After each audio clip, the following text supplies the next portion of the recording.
There are various forms of beliefs in reincarnation. The most common come out of Hinduism and Buddhism and are based in the inexorable law of karma. Though these beliefs are dominant in Eastern religions, they've been gaining popularity in the West as well. About 1/4 to 1/3 of Americans believe in reincarnation. Let's start by looking at two key terms, reincarnation and karma.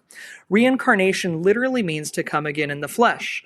Reincarnation means that after death, the human soul attaches to another body and returns to live another life. Karma is a kind of law that what one sows in this life is reaped in the next. Every action in this life has a reaction or consequence in this life or the next. Reincarnation is a cycle that repeats itself many times over until you finally reach a level of enlightenment or nirvana. There are many variations of this, but the template is that you do reach some end result of nirvana, enlightenment, or payoff of your karmic debt. If you do good in this life, you reincarnate into a more noble position, and if you don't, then you end up in a worse position, to put it lightly. The evidence for reincarnation is light. Keep in mind that if someone is making a positive claim for reincarnation, it is their burden of proof to demonstrate that their claim is true.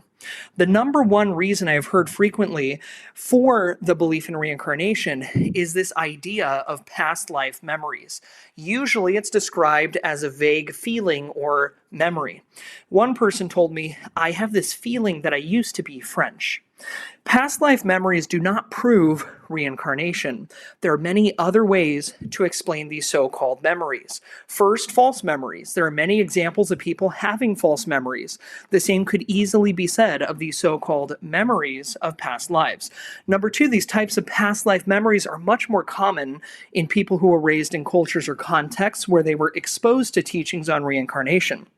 This suggests that they received these ideas when they were young and later revived them from their memory bank. Number three, there are notable cases, such as Bridie Murphy, where alleged memories of past lives turned out to be nothing more than stories her grandmother read to her when she was a little girl.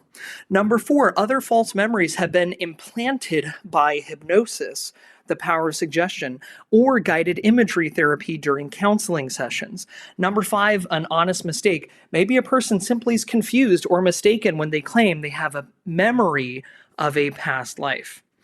Another reason I've heard for belief in reincarnation is hallucinations. Recently, I heard of an individual who used psychedelics, then had a hallucination where he essentially chose his parents out of a crowd. The interpretation? Reincarnation. Even taking his story at face value provides no proof of reincarnation. Why does seeing your parents in a hallucination mean that you were reincarnated? Why should a hallucination be seen as a reliable experience? If anything, it seems likely that use of psychedelics would put you in contact with demonic forces, in which case, why would you trust demons to tell the truth about reality? The next time you're searching for truth, the answer should be sought in a trustworthy and reliable source, not drugs.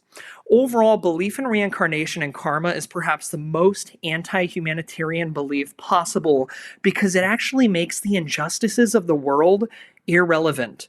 Child suffering, don't worry, they deserved it. Poverty, disease, death, those people got what was coming to them. Help the poor, love your neighbor? No. The karma of their past lives causes suffering. They deserve it. The belief in reincarnation actually reinforces selfishness and disregard for others. This is directly contrary to the two greatest commandments. Teacher, which is the greatest commandment in the law? Jesus replied, love the Lord your God with all your heart and with all your soul and with all your mind. This is the first and greatest commandment, and the second is like it, love your neighbor as yourself. In part 2 of Refuting Reincarnation, I cover 8 arguments against reincarnation that show reincarnation and karma fail on many levels, including philosophically, morally, scientifically, and biblically. Check it out.